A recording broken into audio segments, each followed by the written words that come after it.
All right. Hello, everyone, and welcome to Heart of the Matter and a Conscious Way Forward podcast. I'm with Mrs. Johnson again. We're in part two of our conversation. And last time we really talked about, we got to know Mrs. Johnson a little bit better. We talked about her journey a little bit and education. And because we want to focus on this podcast, not just education, but also on people's individual leadership journey. So hopefully as you're listening or watching, you can see yourself in the people that I'm talking to. And so I think Mrs. Johnson's a great example of somebody who's had this really awesome leadership journey as a woman of color. And I think there's a lot of juice and a lot of cool things that we can talk about that hopefully you guys will appreciate. And I wanted to start, well, first just saying hello, Mrs. Johnson, hello, Audria. And I wanted to start by asking, I know before we met and we worked together at Growth Public Schools that you were actually a principal in a different role. Yes. And I thought it'd be interesting to kind of start with your first formalized leadership role, even though we know leadership is more than just the formal title, but at least kind of start there as a jumping off point. So can you tell us a little bit about your first role as a principal in another school? Sure. So I was the principal at my old school PS7 for 2 years back in 2011-12 and 11-12 and 12-13 school year. Yeah.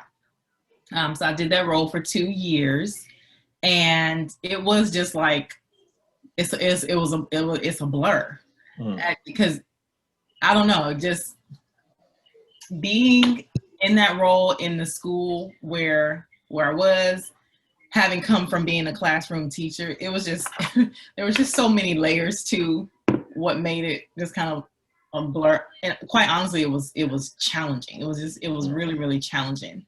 Yeah. One, from going to being, your colleague's peer to then being their, boss.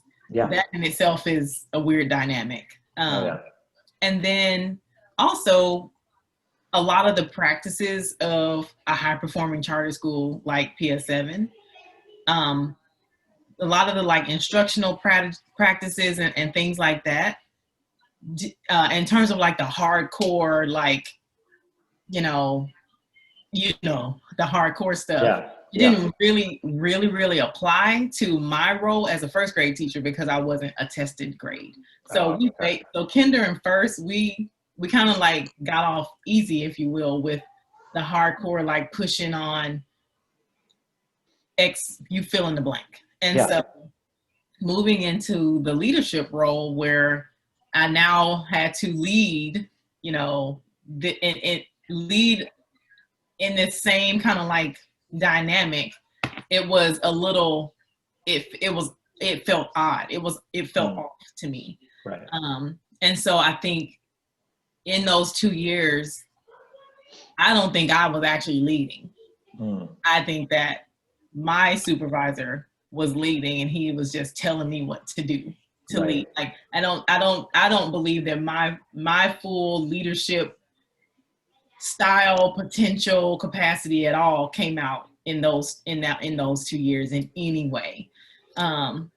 It was a lot of, as I shared in the last time we chatted, there started to be kind of like a shift in how I was feeling about my role at that school and how I felt about the mission and just all the things that I felt were missing, Yeah. And so maybe that was what prompted me to like want to try a different role and even going out to be the principal. Right. And then once I got into it, it was, and don't get me wrong, like it was great. Like the community for one was like super excited to have finally like, oh, this Black woman is the principal now. Miss Johnson is, and it was like, I had a lot of support from just like the greater community, but also just like a lot of stress because feeling like I needed to operate in a way that one, I never had to as a teacher there, being first grade and like outside of the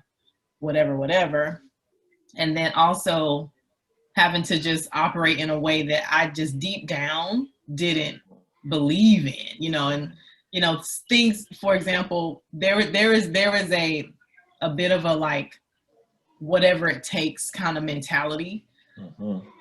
And you know, fill in what you want with that, what that means to you, whatever it takes. But I'll just do an example of like work-life balance. You know, there was just like a way where it was just like, no, you get the job done. You work until it's done. Whether you're stressed out, your hair falling out, you know, can't see your kids, like whatever, like that doesn't matter. Get the work done. And I just have never operated in that way. Don't get me wrong, I'm a hard worker, but I don't really believe in that. You know, I think that your work should not kill you. And I could see that. What a concept. And you are a super hard worker, by the way, super hard. Thank you. But I truly believe in balance and just like sustainability and caring for your people and letting them know that you see them and you want them to be their best. And if that means they need to rest, they need to rest. And that just, I don't feel like that was fostered, and I wasn't even really allowed to lead like that. Right. Did you hear what I just said? Allowed to. Yeah. But that was what it was, you know? Yes. So many. Okay, so yeah, let's break it down. So basically, what you're really calling out is, number one, your leadership style, which I want to hear from you what it is, was not really supported. And then you're also calling out kind of like the factory model, the 20th century, the 1930s management style. And let's be clear, a lot of people, I would say every single person listening is going to have worked in some environment. And the funny thing is, you're talking about a school. People are like, oh, is not everyone holding hands? and being like, you know, loosey-goosey. No. So, but a lot of people have worked in corporate America or wherever it may be, where there's this top-down hierarchical leadership model. And you say things like, I wasn't allowed, I wasn't, you know, if you've ever called a state agency and you talk to the person at the bottom, like the way they treat you is because they don't have any power. So they got to treat somebody, you know, like they got to have power over somebody. But anyway, so let's talk about your leadership style. Like, what do you think it is? What makes you're a really effective leader? So what is your style? Well, I mean, it's definitely relationship based and people focused. You know, I think that especially in a management leadership role, and you have people that you are supervising or leading, they have to know that you care about them. Yes. I just believe that. That's like the baseline. Absolutely. That's so basic. But I was just really floored that wasn't like considered top, you know, at the top of the priority list. Right. So if I were to describe my leadership style, it's definitely a relational, you know, relationship based, people focused, you know, leader.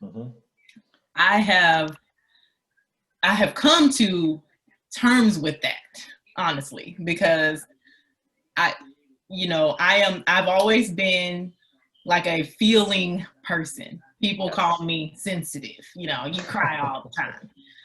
But, you know, we talked a little bit at the last time, you know, that I haven't always seen that as a strength in me, that I am a feeler and that I am, you know, sensitive and I can empathize and all that kind of stuff. So, you know, you take that component of who I am, you put me into an environment or a role where I'm not allowed to, or that's not important, I guess. I don't know how to really not valued, or it's not valued, part of the culture. Yeah. And so I started to think, oh, well, I shouldn't, that's not a good thing that I'm caring so much about the people. And so, you know, it continued on in my leadership role. Like, I guess it came out anyway, because anytime I would get feedback, like I remember I had to do something like a 360 feedback process, or in my evaluation as a principal, my supervisor would, like, you know, gather feedback from some of the teachers on the team.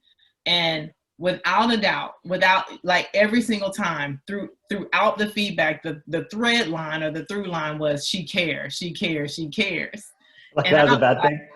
Huh? Was that like a bad thing that you cared too much? Or well, was it just like the feedback in general? So it was part of the feedback in general. Okay.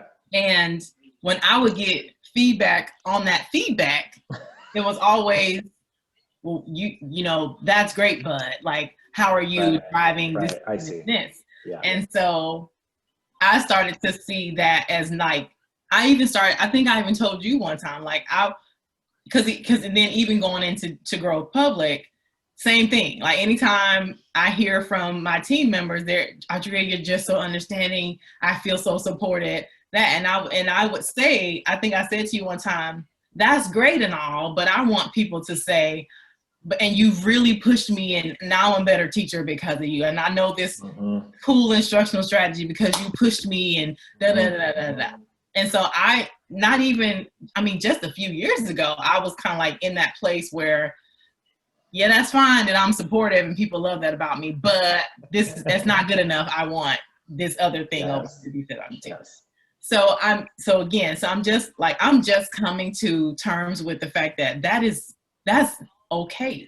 Yes. It's good, and I'm proud of that, because that's not something that is easily, like, you can't go to principal school and take a course on how to support your teachers. You know, you can go to principal school and take a course on how to use data and this, that, and the other thing, how to hire well, how to, you know, interact with families. But that thing that's in me, that's so natural and innate, and that it comes out without me even really thinking about it, like, that's a gift. And I'm like, yes. Friday, October 16th, 2020, can say with confidence that is a gift. And I truly, truly believe that. And I'm very, very proud of that in me.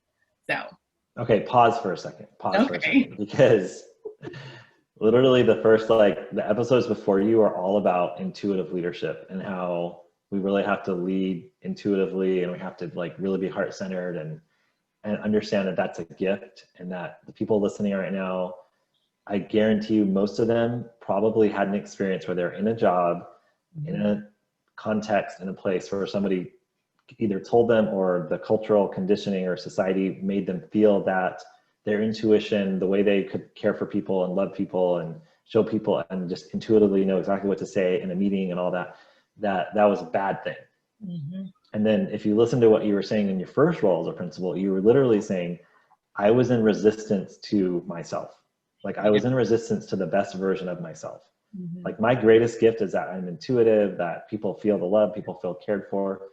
And then you thought something was wrong with you and you were in resistance to that. So I want to pause and say to everyone who's listening, one of the reasons I wanted to interview you is because that is literally your greatest gift, your greatest gift. And it's so incredibly critical to leadership. Like, 83% of the American workforce is disengaged or highly disengaged. Yeah.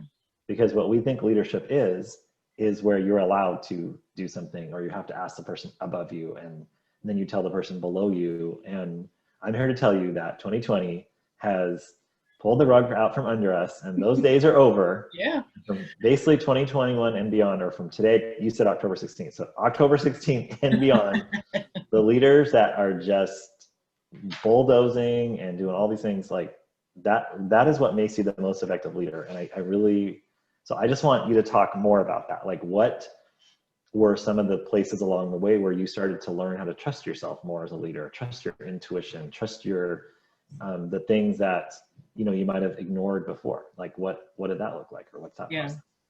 I don't know. I just think I really don't. I don't know the answer to that. It just I don't know if I, you know, necessarily paid attention to when the shift was happening. Yeah. But honestly, I can say though, it's only been like within the last year or so that I really have come to terms and accepted that it's a gift and it's a good thing. Yeah. So I don't know. I know that didn't. No, that's fine. No, that's fine. I'm just curious if you had something to share about that. But let's also bring out the experience as a leader, not only as a woman, but as a Black woman, and living in a white dominant culture, where you and I have done a lot of, well, I haven't done the trainings. You've talked to me about the trainings.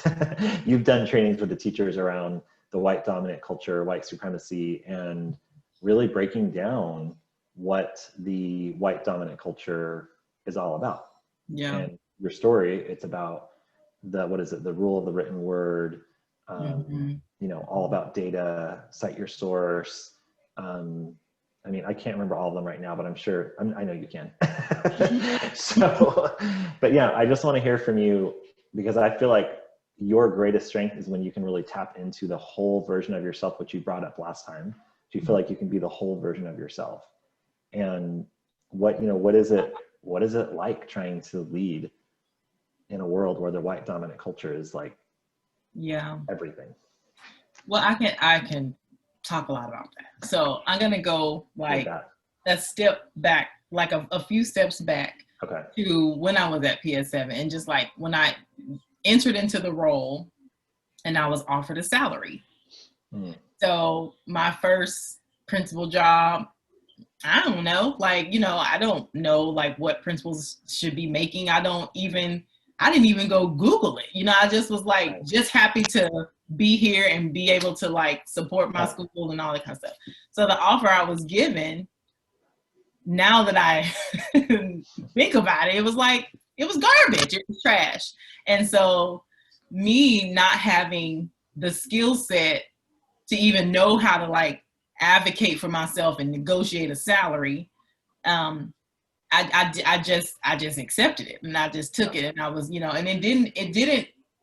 it wasn't until my co-principal at the time, who was a white woman, we were in a budget meeting, and we were looking at, the budget of the school, and she saw mine, and she was like, "That's your salary?" And I was like, "Yeah." And she was like, "Oh, we have to do something about that." And so she just like gets on a roll and was like, "This is what you need to do." Great girl. She was really, really great. And so when I saw what hers was, it was considerably more than mine. And now, thinking back on the same job, like literally the exact same job, except it was elementary and middle school. So, but basically the same job. Okay. Yeah. Mm-hmm. And so when I think about it, and going back to thinking about, I didn't know how to advocate for myself. I've never had to do that. Never been even in a position where I had to, or that's just not something that I grew up learning how to do, or that wasn't a part of my world, Right. Maybe it's because I don't know, because I'm Black. But like, that wasn't something that I ever even thought about. It never like, So, but I'm thinking about my partner there, white woman. She probably has those skills, and she probably, when she was presented her offer, was like, "Oh, my dad taught me that. I don't know if that's how it happened, but but she has that ability." Yeah. And so, and I'm just guessing here, but I think that played a large part in it. Yeah. I was gonna.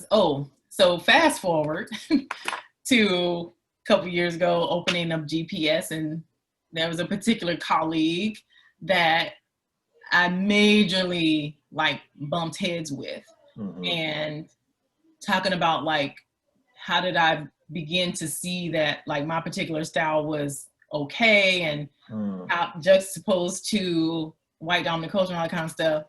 It definitely started to rear its head, and I started to like notice and pay attention to things in this particular like situation. And I started, it was just like you're not supposed to make comparisons, but I started to just kind of like compare how it was happening in this scenario, and then like what I would be doing. And it just was like in your face, blatant. And it was hard to navigate. It was really, really hard to navigate. And so in my natural way is to like, let's talk about it, let's have a conversation.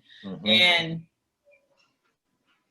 probably naive of me to think that would like work, but had a conversation, and then just like, I was just like absolutely stunned with the response. And still just kind of unpacking the pieces even now today. That happened like probably 3 years ago, but still just unpacking the pieces, and just the way that you were talking about those elements of white dominant culture. I could just like, I probably could like connect a dot to each one of them from that scenario, So I think that was a real pivotal point for me of like finding my voice, and like not being afraid to, I don't know, just call it out and Mm-hmm. and say things, and more importantly, just like trust myself. Yes. I have a pet peeve that I hate when I second guess myself, or some of a situation occurs and makes me like rethink what my gut says. And there were moments where that was happening all the time. And I finally just was like, this is crazy. Enough is enough. Like, Yes. no, like this is not okay. And we have Yes. to do something about it, you know? Yeah, no, I was just thinking as you were sharing your how you really don't like it when I know you so well when somebody makes you second guess. And I have similar examples to that too. And one of the reasons I wanted to start this podcast is because so interesting thing happened with our data person at the school where they were running the numbers on the enrollment and they were like, we need to we're supposed to have 56 kids for kindergarten, 2 classes about, right? And I was looking at the numbers in July-ish and it was like 54. And I'm like, but I just had this kind of intuitive feeling that it'd be 75. So I told the data person, I said, this is a problem. It's July and we have to go tell Mrs. Johnson that we need a 3rd teacher because I remember. something's going on here. Mm-hmm. Like something's going on here. And the data person and the couple people on the team that were doing operations and data, like the numbers people, were like, no, you're wrong. Like very aggressively coming back at me saying like, you're wrong. Where's your data? And the old version of me would be like, oh gosh, maybe I am wrong. I would second guess. And I'd be like, oh gosh, yeah, I'm so bad at math. Like I probably just read the spreadsheet wrong and be like, I must be wrong. And around that time I was doing a lot of, getting a lot of coaching and working on a lot of things around like intuition and stuff. And I was like, wait a minute. Back home and I'm like, wait a minute. I just keep getting like an intuitive whisper. There's going to be 75 kids here on August 20th, whatever day we started.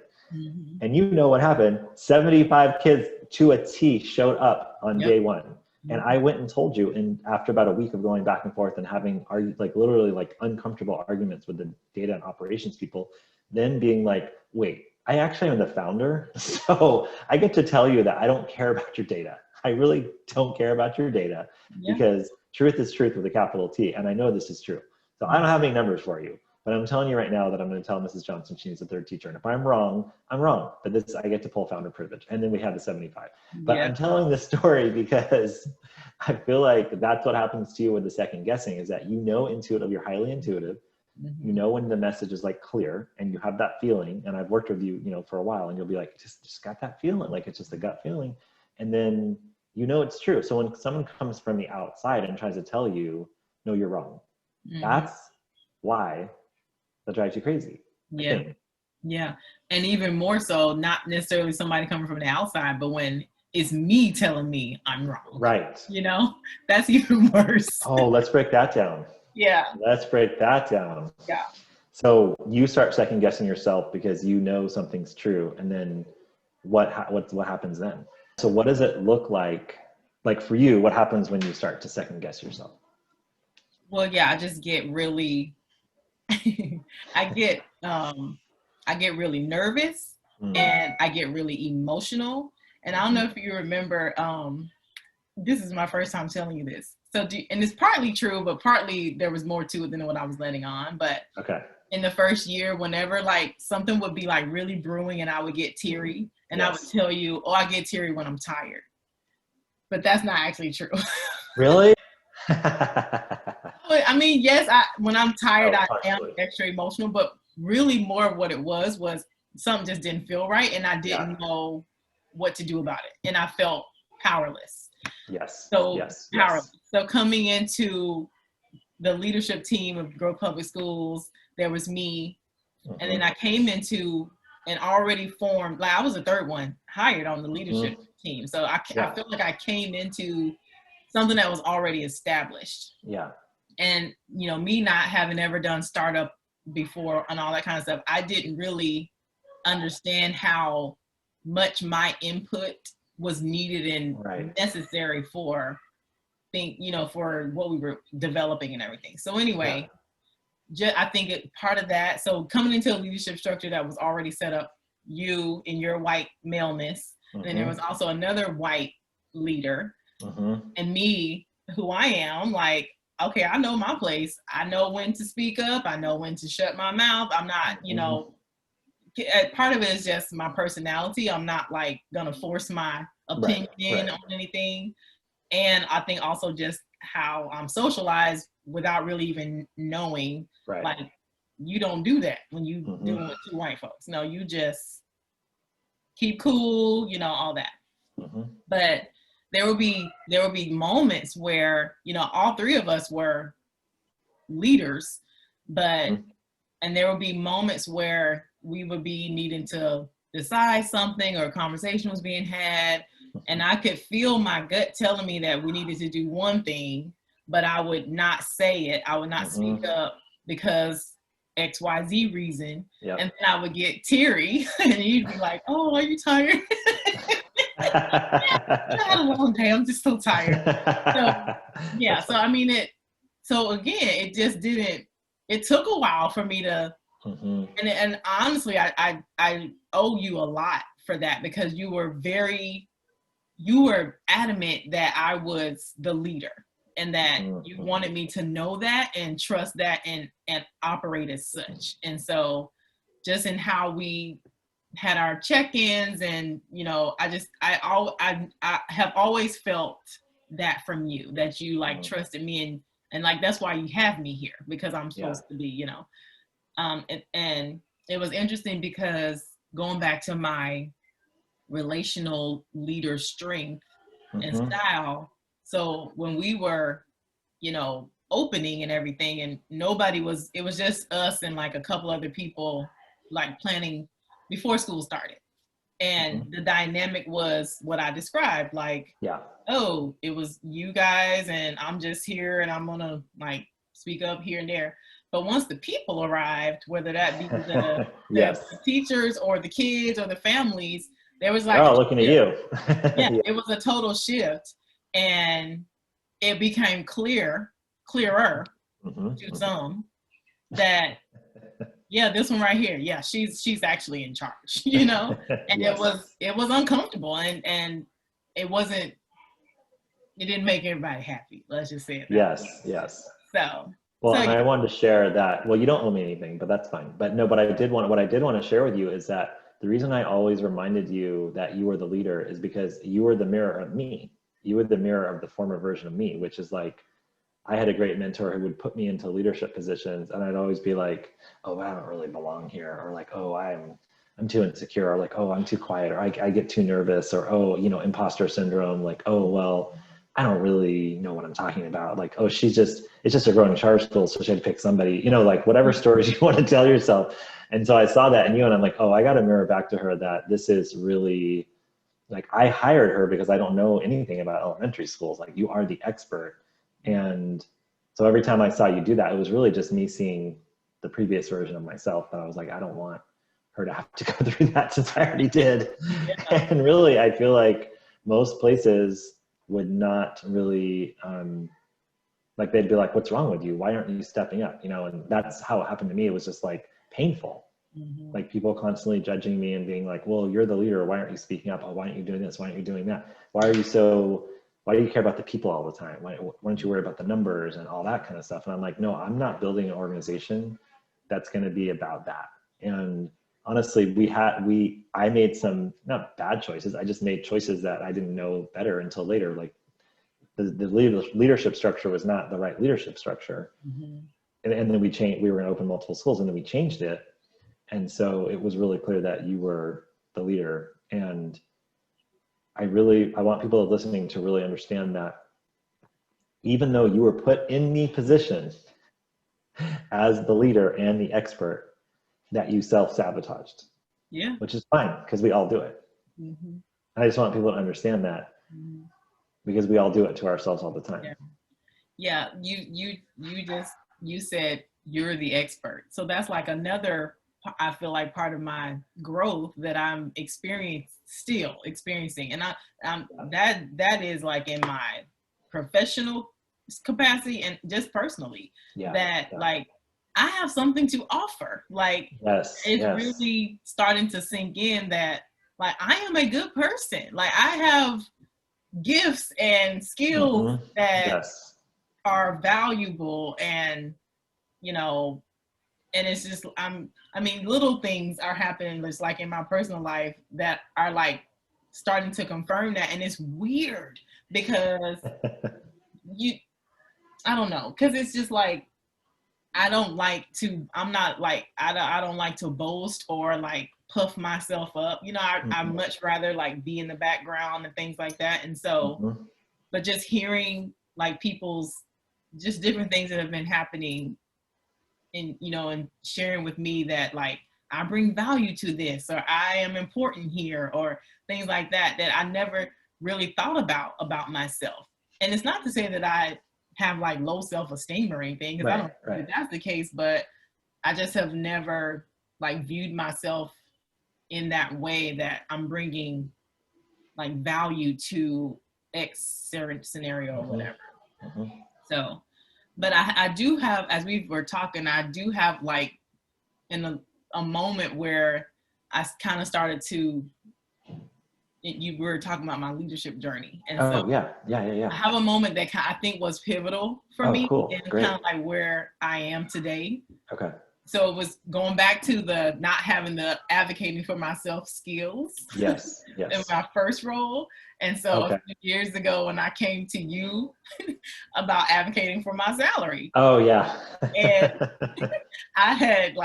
I was so nervous, and I typed up this whole like scripts that I like had on my computer while you were sitting on the other side of my desk, and I like had it up so that I could like look at it and read from it. And I like practiced with my husband. He was like, and I was like, what do you think about that? Should I say that? And just so when we did have that conversation, one, it was like huge for me. I was very, very proud that I like found my voice and I spoke up for myself, because never really done that before. Just in general, across all walks of all of my parts of my life. Right. But then to hear it be validated on the other end, like for you to be like, actually, you don't even need to say that. I was already, and it just felt really good. So it made me say, because my gut was saying, you need to do this. You need to say this, you need to advocate. And then to have it be, validated, and it just confirmed for me that, okay, your gut was not lying to you. Exactly. I'm glad you did that. Now, we're where we are. So. And I think I actually said to you, oh no, I was literally going to talk to you about this either like today or to next week, or like we were on the exact, so then I was like, it's cool, you don't need to go. And you're like, no, I really want to practice.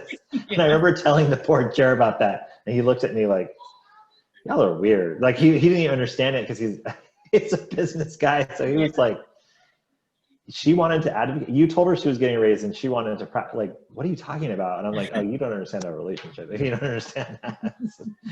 But the thing about finding your voice is so critical, because I really do think for me, as my journey as a leader, I literally did not speak up in a meeting at all. And then, like, at some point my mentor said, you talk like once every 4 weeks. And it's like the most important thing that's anyone said. And you use like 5 words to say it, and everyone listens. So could you please talk more?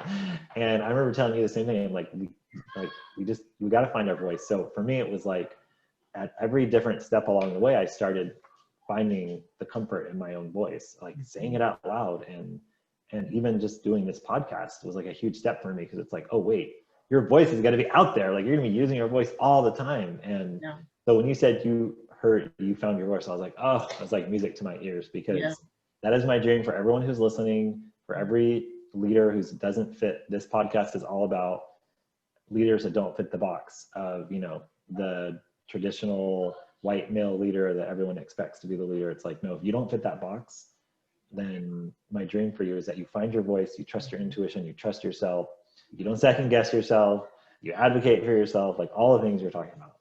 Yeah. Yep. Amazing. And the whole thing about you not talking in meetings, but when you do talk, it's like what everybody is thinking is like the thing to say. Like I have similar experience with that, because I'm a quiet person and I've never just like been vocal and things, but I have found it's always been a part of me, But again, it's just one of those things where people in my life just thought it was something silly, or like I would get teased about it. Like there used to be, my family used to like call things Drea questions, because it would be like silly questions, but it would be something that I would be thinking about, and then I would say it out loud, and then everybody would be like, oh, that's a Drea question. But then it like sparks conversation and people started thinking about things. And so again, just going back to like these qualities in me that I like value now that I'm proud of, have not, as I, you know, over the course of my life, not always been like nurtured or supported or whatever.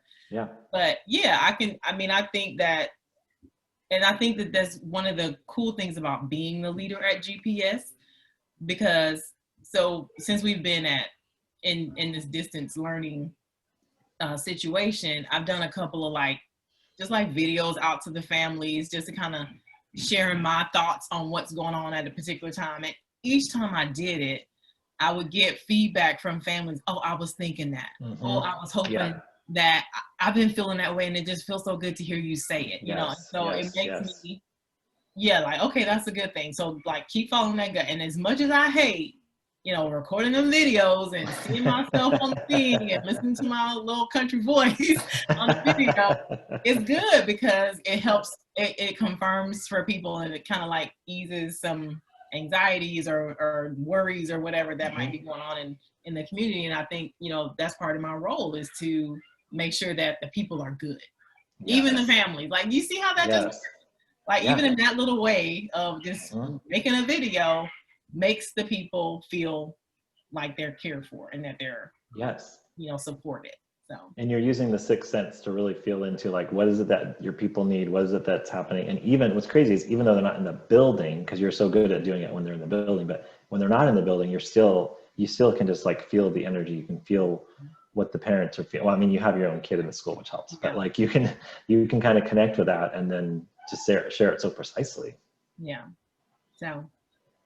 All right, well, we're going to wrap up, but I wanted to just make sure people hear that anyone can be a leader. Everyone already is a leader. And that we need to break down all the beliefs about leadership, and that you have to be a certain way and act a certain way. And I hope that Mrs. Johnson's story helped you see that sometimes you just need the support, and you need to believe in yourself and to go for it. And hopefully you find people along the way, like I did and like you did, that are going to be supportive and not continue to perpetuate the same old type of people sitting in the leadership positions over and over again. And I don't know how many times people would say to me, oh, you're going to be the manager, right? I was like, well, I am smart and I'm really good, but I know why you're really saying that, like, because of the way I look. So I'm like, I'm not dumb enough to not recognize that and acknowledge that. So, but is there anything else you'd like to share as we kind of finish up and say goodbye? Well, the one thing that was like coming to mind is how I've, over the course of my life, like these little things have taken place, like, oh, the Drea questions, or being super sensitive, crying at the drop of the dime. And I think about if I, at those points in my life, had recognized those things as qualities that just needed to be developed, you know, like, not that I'm saying what if, but I guess maybe I'm just encouraging people to not write things off as like, you know, bad character qualities or stuff like that, but just like look at all those little small things, like those examples of, as just like, what is this developing in me, and how can this turn into, how can this, you know, work itself into my leadership style or what have you. So I guess it's just like not writing off those small little things that you think might be bad or whatever. No, I know what you're saying. Yeah. And you know, my niece is 28 and she told me that she loves the podcast. And I'm like, anyone who's younger, especially, to be hearing that these parts of yourself that you don't love, love all the parts of yourself, because there's going to be all the noise on the outside that tells you, oh, well, you're not this, you're not good at math, you're not that, or if you're good at math, you're not good with people, whatever it may be. And there's going to be all the outside, the collective other that tell you all the things you're bad at, and then you create stories around it, you stress yourself out. And then at some point, hopefully, you know, you reach 40 and you're like, wait, why didn't I listen when I was 28 and realize that all these things were strengths, and I was sitting here spending all this time resisting myself? And how about just giving myself more love than I've ever given and letting these strengths just come out and be superpowers? Yep, absolutely. Well said. That's way better than what I said. There you go. Thank you. All right. Well, thanks again. I'm glad we're able to do 2 parts, and Yes. hopefully people were able to really glean a lot of cool lessons from your journey that they can use in their own lives. I hope so too. This was fun. Super fun. I could talk to you forever. All right. I know. See you later. All right. Thank you, David. Thank you. Bye. Bye.